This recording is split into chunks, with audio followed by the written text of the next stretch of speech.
দেখুন,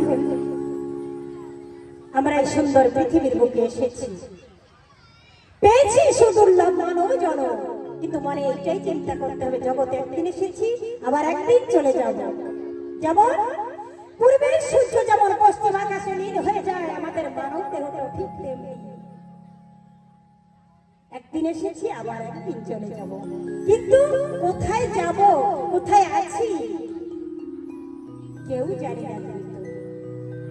মরে যে কোথায় চলে যাব, কোথায় ছিলাম বোধহয় কেউ বলতে পারবো না। তাই আমার গান,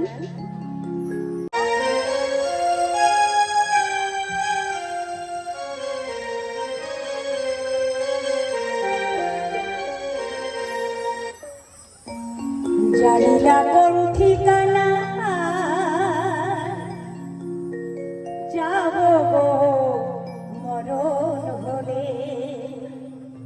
যাব গো মরণ হলে,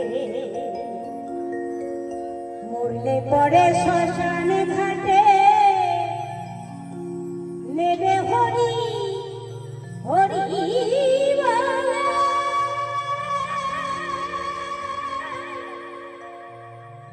নেবে হরি হরি বলে।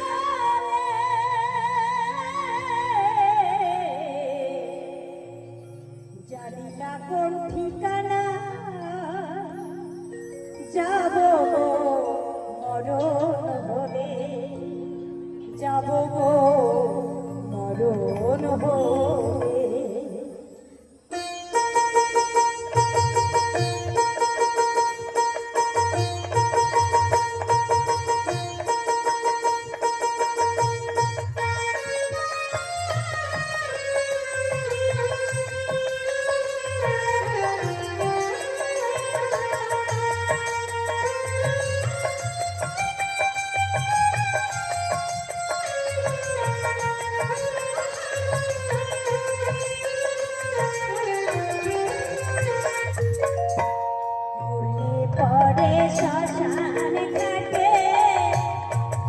নেবে হরি হরি বলে, নেবে হরি হরি বলে। জানি না কোন ঠিকানায় যাব গো মরণ হলে, যাব গো মরণ হলে।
কোথায় আবার যাব চলে, কোথায় ছিলাম কোথায় এলাম, কোথায় আবার যাব চলে, জানি না কোন ঠিকানা, যাব মরণ হলে, জানি না কোন ঠিকানা।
কোথায় বা এলাম, আর কোথায় বা চলে যাব কেউ জানে না।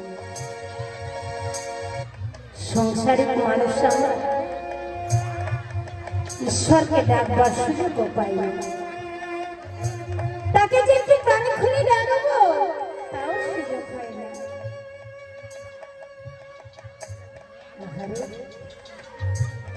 আপনারা শুনেছেন না, অধর নাম করে যে দরিদ্র ব্রাহ্মণ, ভিক্ষাই তার একমাত্র সম্পদ। প্রতিবেশীর দ্বারে দ্বারে ভিক্ষা করে যা কিছু পায় গোবিন্দ সেবা দিয়ে অবশেষে নিজের সেবা করে। একদিন ভিক্ষা করতে করতে এক মুদির সম্মুখে গিয়ে দাঁড়িয়েছে। আহারে দেখতে পেয়েছে মুদি কি করে, একটা নারায়ণ শিলা, যেটা সেটাকে দিয়ে লবণ মেপে গ্রাহকের দিচ্ছে, দিয়ে আবার ওইটাকে লবণের মধ্যে রেখে দিচ্ছে।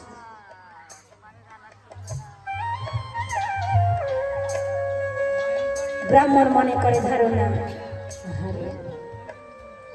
নারায়ণ শিলা তাকে লবণের মধ্যে রেখে দিচ্ছে। ভিক্ষা করে ঘরে চলে গেল। পরের দিন এসে ডাকতে বলছে, মোদি ভাই একটা কথা নেবে, ওই পাথরটাকে আমাকে দেবে, বিনিময় বিনিময় একটা বার তোমাকে আমি দেব। মোদি মনে করে ধারণা, পাগল, একটা পাথরের বিনিময় একটা বার দেবে? হ্যাঁ ভাই। ওই নারায়ণ শিলা নিয়ে এসে ঘরে নিয়ে গিয়ে চোখের জলে ধুয়ে মন্দিরে রেখে দিয়েছে। রেখে মন্দিরে রেখে একটা তুলসী পাতা দিয়ে বলছে, আহারে ঠাকুর, কতই না কষ্ট করেছে, একটা লবণের মধ্যে তোমাকে রেখে দিয়েছে, লবণের বস্তার ভিতর। সেবা যত্ন করে রাত্রে বেলা যখন ঘুমিয়ে পড়েছে, দৈব বাণী হচ্ছে, অধর অধর, আমি যেখানে ছিলাম আমাকে সেইখানে রেখে আয়, যা, তোর বড় বিপদ হবে, যা যা, আমি যেখানে ছিলাম সেখানে রেখে আয়। ঠাকুর, কি বিপদ আমার হবে, দাও, যত বিপদ থাকে তুমি আমাকে দাও ঠাকুর,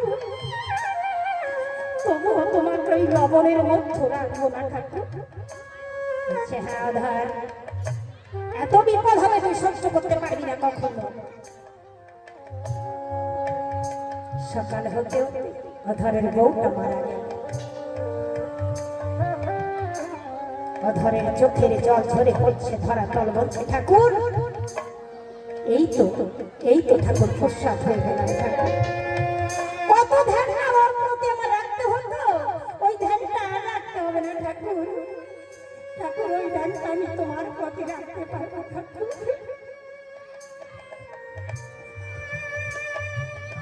আবার সকালে হতে হতে তার ছেলেটা মারা গেল। আবার মনে করলো ধারণা, ঠাকুর এই তো, ঠাকুর এই তো সময় করে দিচ্ছ ঠাকুর, তোমার সেবা পুজো করে সময় করে দিচ্ছ ঠাকুর।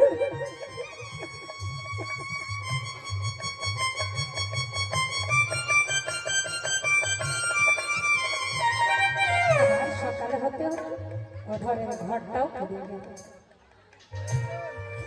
আবার সকালে হতে হতে অধরের চোখ দুটো অন্ধ হয়ে গেল।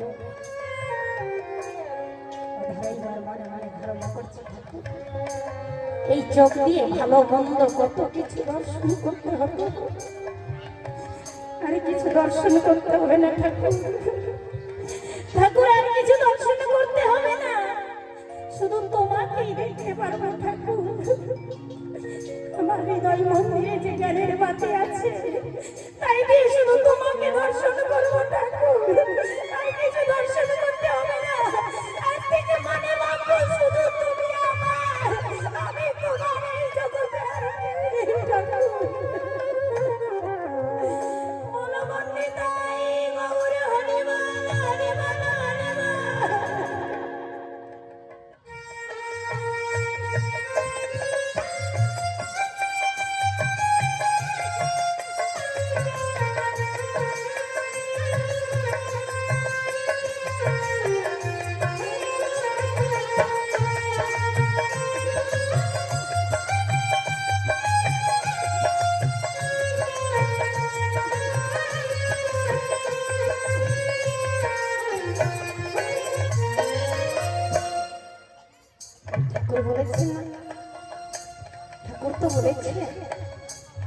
করে আমার আশ আমি করি তার সর্বনাশ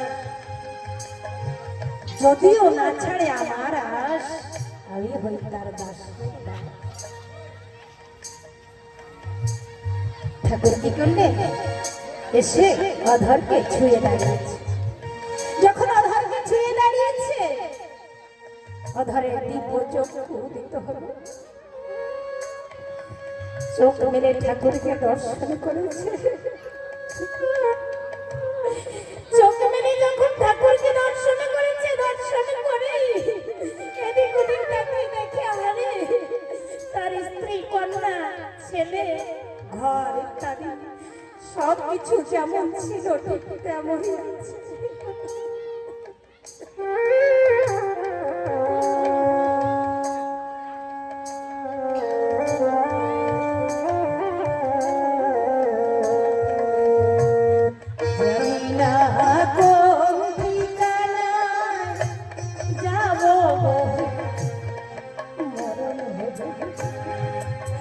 যাবো গো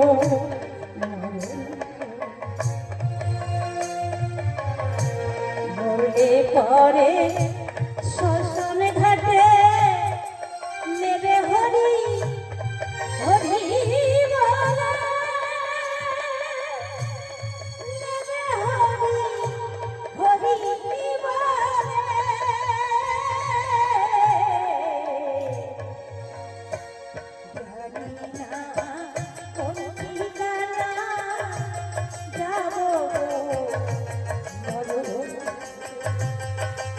যাবো গো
কেমন করে যাব পারে